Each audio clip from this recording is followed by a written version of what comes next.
Spendthrift Farm introduces for 2019 the Safe Bet program. Breed to a fourth-year stallion and watch his first crop of 2-year-olds have measurable success on the track in 2019, or you won't owe the stud fee when your foal is born. Visit spendthriftfarm.com/safebet for more. Spendthrift, the breeder's farm.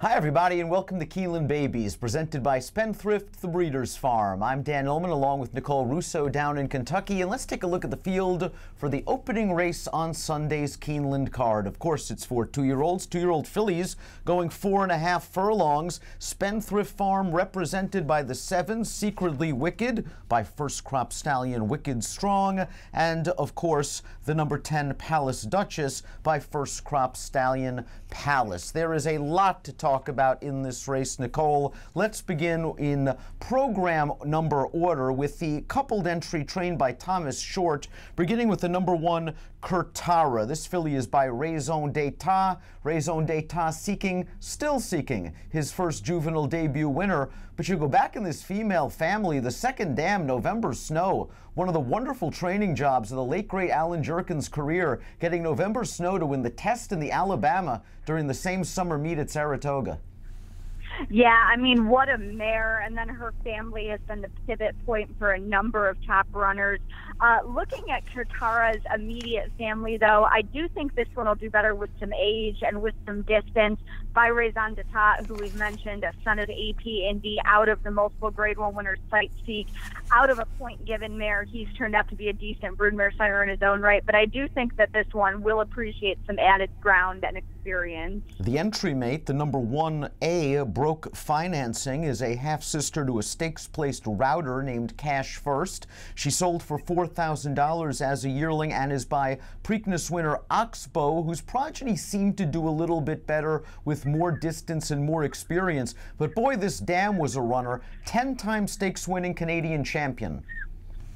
Yeah, and just another one that I do think is going to improve with the distance and experience, as you mentioned.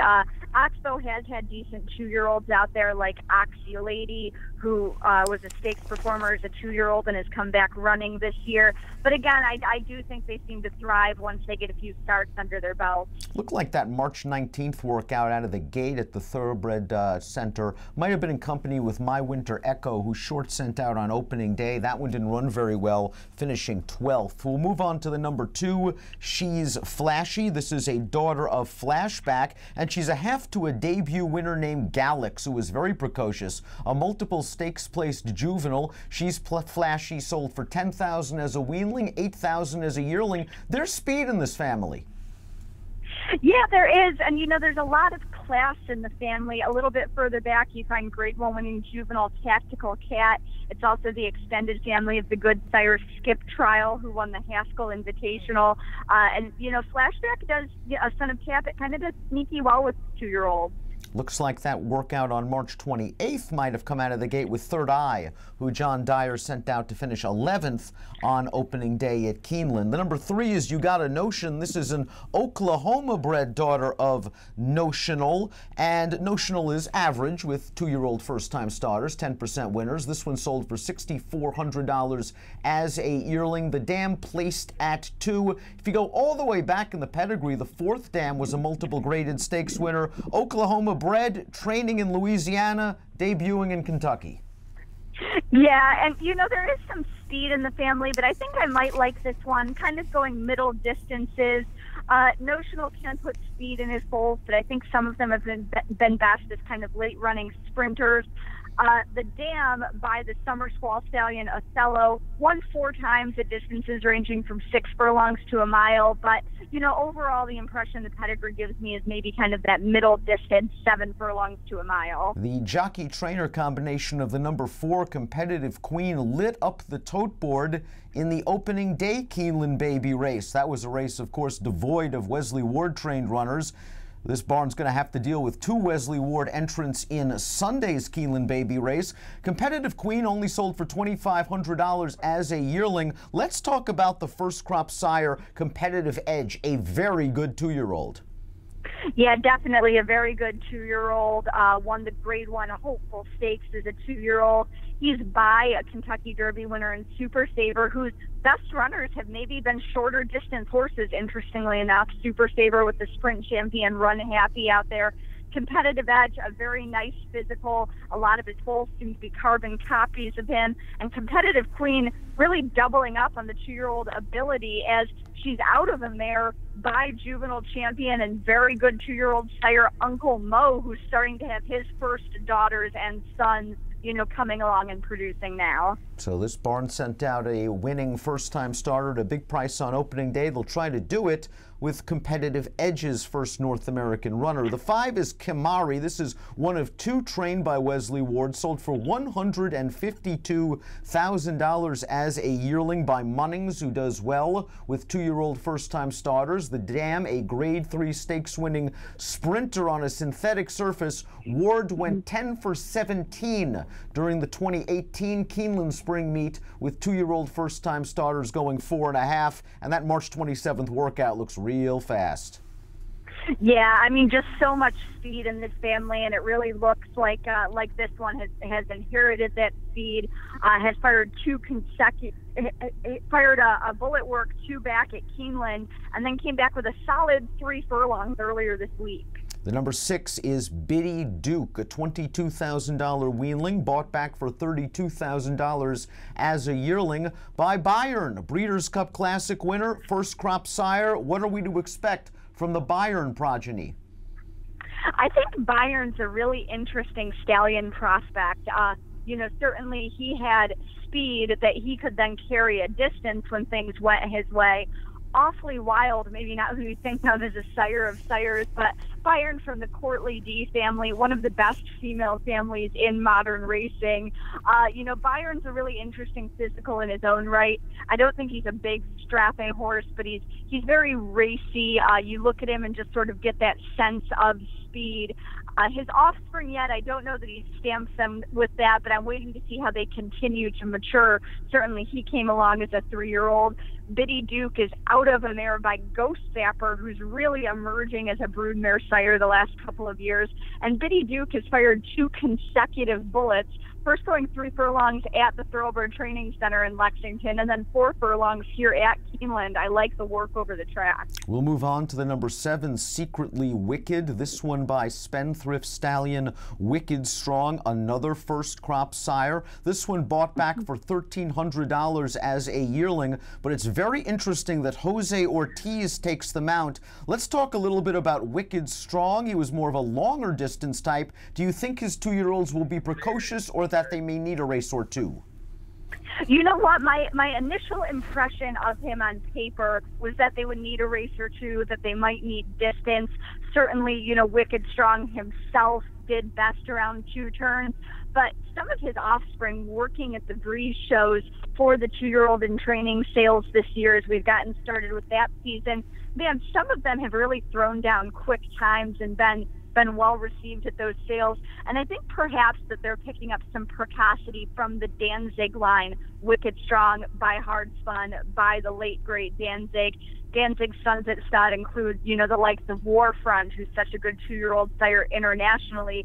So I think perhaps there is a little bit of precocity coming through there. The 8 is Crowning Queen, the other entrant from the barn that pulled off that long shot debut winner, the Smarty Jones sired runner on opening day. Crowning Queen, this one's by Congrats, $6,000 yearling. Congrats, okay, with 2-year-old first-time starters. Lots of speed and class on the bottom of the pedigree. This is the family of champion sprinter Smoke Glacken. Crown of Thorns, I believe both of his graded stakes wins came going long on synthetic, but I think he also placed in the Breeders' Cup Sprint.